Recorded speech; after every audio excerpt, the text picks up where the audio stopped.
Mountain Sledder Garage. Today we got a great video, been planning for quite a while. We're going to talk about Polaris snowmobile tracks. We're going to cover the tracks from the years 2011 to current.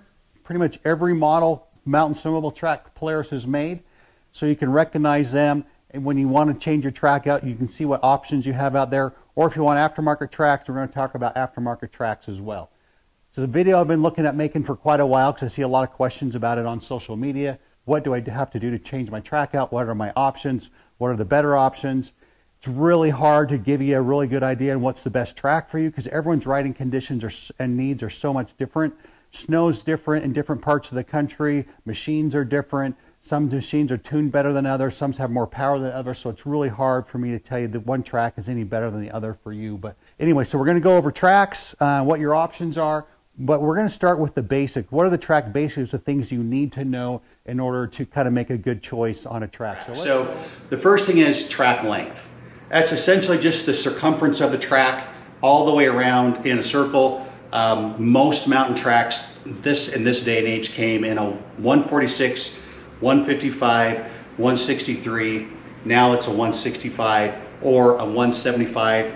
Those are the track lengths we are seeing these days, and that's just the actual circumference of the track measured in inches. Pretty easy to remember. The next thing is lug height. Lug height changed quite a bit. You know, we went from a 2.4 inch lug, 2.6, 2.7 to the 3 1/4 inch track, and lug height can really change how the track performs on your snowmobile depending on how much power you have, how much snow you're in, how wet the snow is, how dry the snow is. The lug height can really make a difference on those things and propelling your snowmobile forward. Now, how you measure track lug height. So if we come over here and measure this, if we just measure from the base of the track, which you would think, to the top here, we don't get the correct length because this is only showing about 2 1/4. What you measure from the bottom of the track belt to the top of the lug, and see we're getting just right about 2.4, 2.5 inches on this track, which is where it's supposed to be. So we're measuring from the bottom here to the top here. That's how we're getting our lug height. The next thing that's kind of commonly misunderstood is track pitch. The track pitch is, if we go over here to a track, I've marked on this track, the track pitch is the distance from the middle of this rod to the middle of that rod. So from there to there, on this track, it's 2.86 inches. The same with the 2.6 track, 2.86. If we go to this track, it's 3 inches apart. And this track is when we move to the 3 1/2 inch pitch. And then, so what that does, when you have your drivers like this, you have to match your driver with your track. So this driver here, if you measure from the center here to the center here, that's 3 inches from there to there. So this driver will only work on a 3 inch pitch track. And so if you want to put a 3 1/2 inch pitch track on a sled that had this driver, you're going to have to get different drivers. You're going to have to get these drivers and put them on a different drive shaft. So that's track pitch. And that's really important if you want to change from one track to another. Okay, now we're going to talk about track clips. Every track, as it goes around the suspension, it slides on the sliders. And so the tracks have these little metal clips. They've clipped on the fiberglass rods that are in them. And this is what the bottom of your suspension rubs on, is right there. And this is some track clips that Camoplast used to make. You can see they have little holes in them. These are the lightweight track clips. Most track clips are just solid like this one. But essentially there's two ways they clip tracks. And let's just take you over to track and we'll show you. So they have what's called an every other track clip, where there's a track clip here and then they skip one, and then they go to a track clip and then they skip one. That's called the every other track clipping method. Factory tracks come clipped every other. Some of the aftermarket tracks you can see, like this one, or from Cam Snow, it's clipped on every single rod. That's a fully clipped track. And so that's one difference. Now this track is going to weigh more because it's got a lot more track clips on, a lot more metal on it, so it is going to weigh more. That's one probably downside of a fully clipped track. One of the problems that got complained about a lot on the Series 6 2.6 track, in its clipping of every other, it was clipped. See where the lug is here? It wasn't clipped underneath the lug here or here.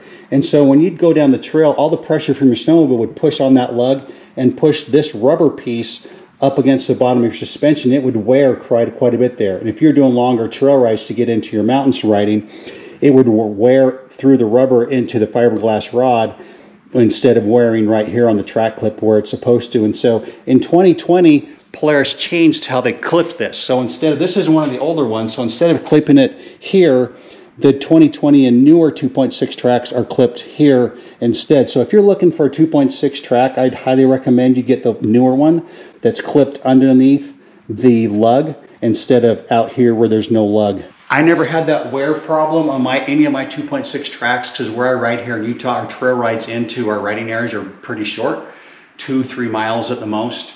And with that, you're just not going to get the wear on the slide rails or on your track that you would if you were at a place where you're having to ride in 10 or 15 miles to get to your riding area. So that's one thing to be aware of in your track clips if you're looking for a 2.6 Polaris track, is the older ones come clipped differently than the newer ones.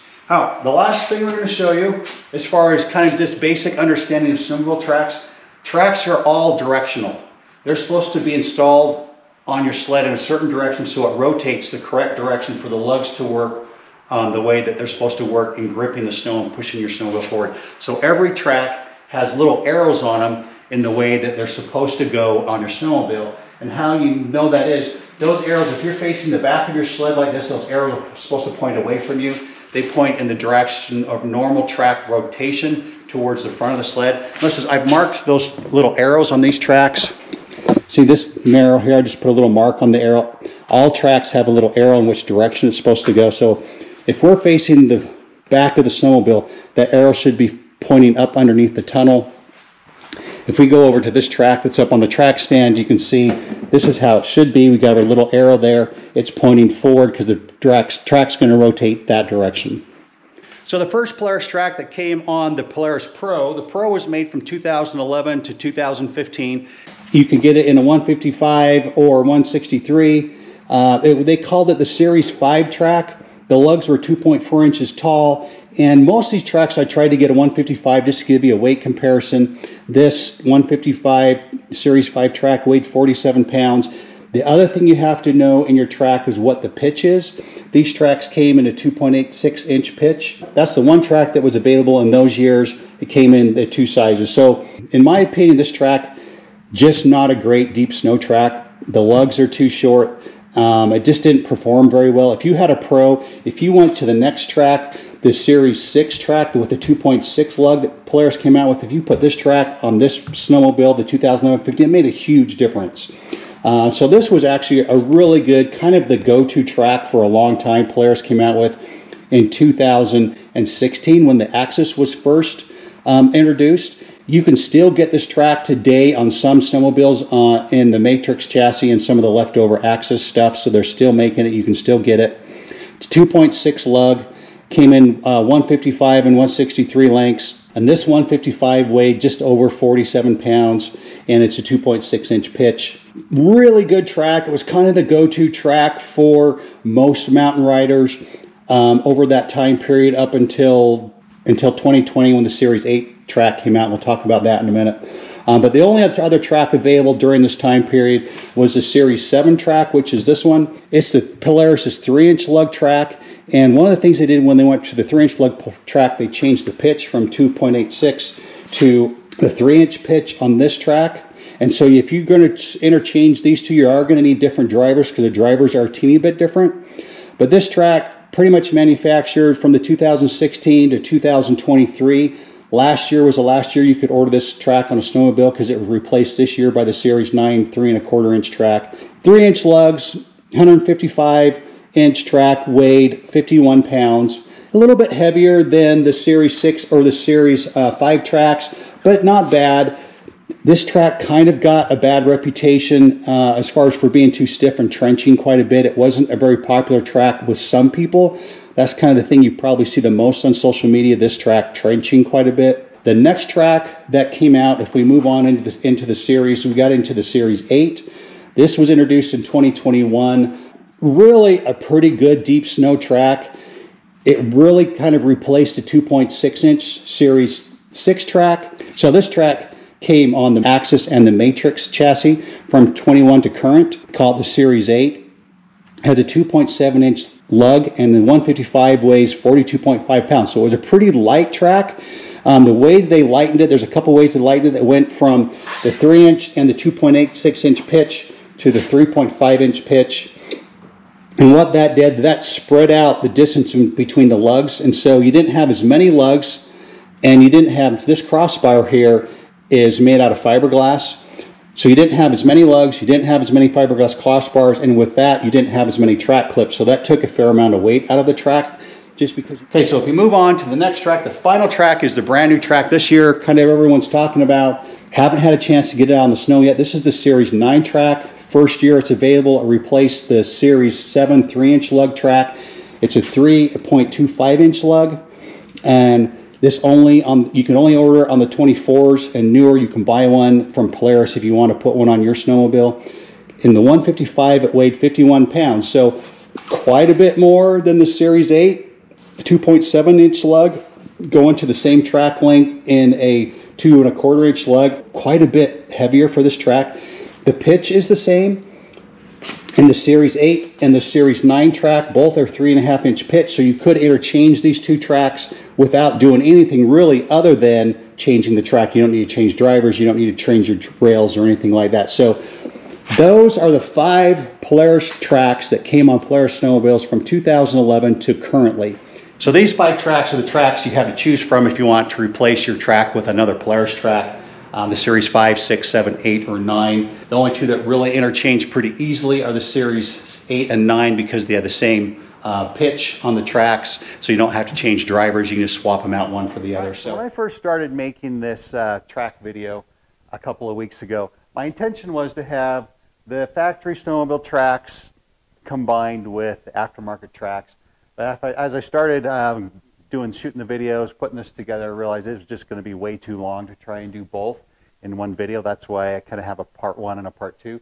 So part 1 tracks, which you've watched, is the factory snowmobile tracks, which are these right here. I've taken the 2.4 off because I really don't think that's the greatest mountain track that we want to use on any of our late model snowmobiles, the Axis or the Matrix. Kind of leaves us with these 4, the Series 6, 7, 8, and 9. All these are great tracks. I can't give you which track would be best for you because everyone has a little bit different conditions they're riding in. Their snowmobiles are a little bit different. Expectations are a little bit different what they want out of track. But these are all real good factory tracks. Can't really go wrong with any one of them. When I first started making this video a few weeks ago, we didn't have much snow. Hadn't had the 3.25 out yet. But now I've had my 24 boost out a couple of times. When I first had it out the first couple of rides, I had an older with a couple broken lugs, 2.75 that I put on it. And this year is the first year I didn't get a Chaos, I got an RMK. And with the 2.75 lug, I was kind of disappointed. Felt like the machine had a lot of throttle response and worked pretty good, but you know, I almost got like no ski lift with the 275 track. Every time you punch the throttle, it would kind of just go in a straight line and not really lift the skis. And I'm kind of like, oh, what's the deal here? Am I going to be disappointed that I got an RMK instead of a Chaos that has a little bit more pop? The next ride I switched out the 2.75 for the 3.25. Completely different world with the 3.25 on it. I mean, you pretty much can't keep the skis on the ground, which is a whole nother problem in and of itself. Even with setting up the suspension to where I can like keep the skis a little bit planted, this track, it was really a wheelie machine. I mean, it gets so much traction. It's pretty unbelievable how much traction this gets. I mean, you can ride wheelies for almost as long as you want to on this track, especially if you have your suspension set up to do that. But really, very, very different track from the 275 to the 3.25. I think people will kind of decide which one they like for their sled. I think the 3.25 is going to be a love-hate relationship. There'll be those guys that really love it and those guys that hate it and want a 3-inch track that will probably go to the Ski-Doo 3-inch track. The jury's out for me on this track yet. It's pretty uncontrollable when you're going up a hill and you want to keep it on full throttle to keep your sled moving and your ground speed up. I'm trying to control the front end lift, really tough, even with adjusting my suspension. There's probably a couple other little things I'm going to try and before we kind of see what I really do with this track. A couple of other things I want to mention before this video ends and we get into finishing part 2 with the aftermarket tracks. I mentioned earlier track trenching.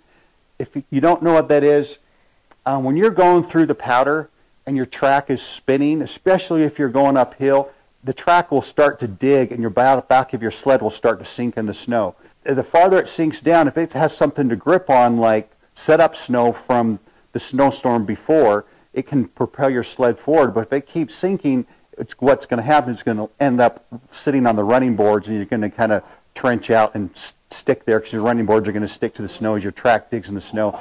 And that trenching your track going down into the snow, that's what we call trenching. And you can dig some pretty big trenches, especially the longer lugs you get, the stiffer lugs you get are more prone to trenching. 2.6 track was really good. You could almost spin that thing forever. It would dig a small trench, but it would keep going. The 275, I think, was a little bit better. I kind of really like the 275 track, especially on my normally aspirated 850, and so far on my 9R. I think my 9R is probably going to end up with maybe a 3-inch track. I think the 325 might be a little too much for it, but we'll see. The other thing I wanted to mention is RPMs are kind of your go-to thing. If you're going up a hill, you need to know what your RPM should be for your snowmobile to run optimally. Most of the time it's around 8,200 RPM.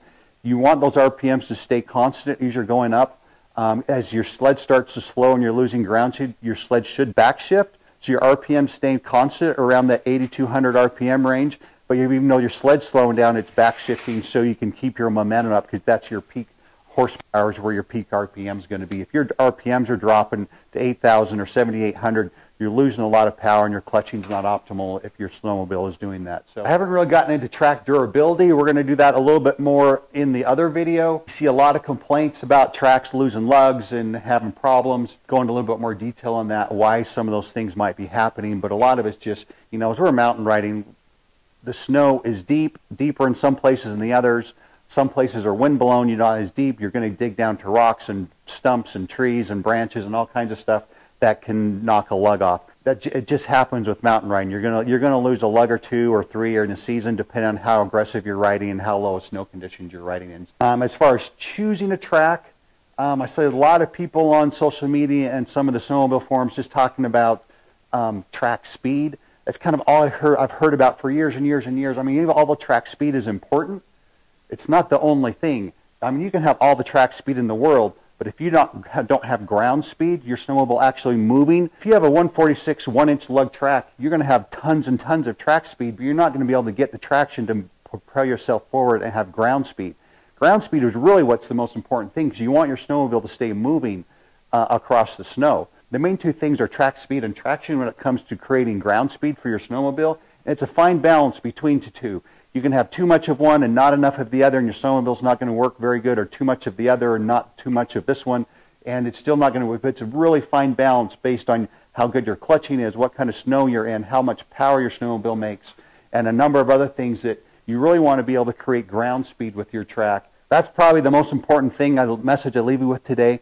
Watch your ground speed and your track speed and your RPMs, and kind of see how they're all working together to propel your snowmobile forward. So join us in a week or so. I'll drop the next video, part 2 of snowmobile tracks. We're going to go into more detail of the aftermarket tracks made from cam snow and from composite. Those are the two main mountain track snowmobile manufacturers you can buy tracks from, and they both make really good tracks, quite a wide variety on both of them. So we'll go into what your options are with those tracks. So I'm really excited to get my 9R and my 24 boost out on snow again and swap some tracks around a little bit. We're having a pretty slow start to our snow year this year. I mean, it's mid-December and snow totals pretty much across the U.S. and Canada are pretty dismal. Been able to get out a few times and find some decent places here in Utah, but we really desperately need some more snow to get out, especially if you have some of these deeper lug tracks and you don't want to damage them.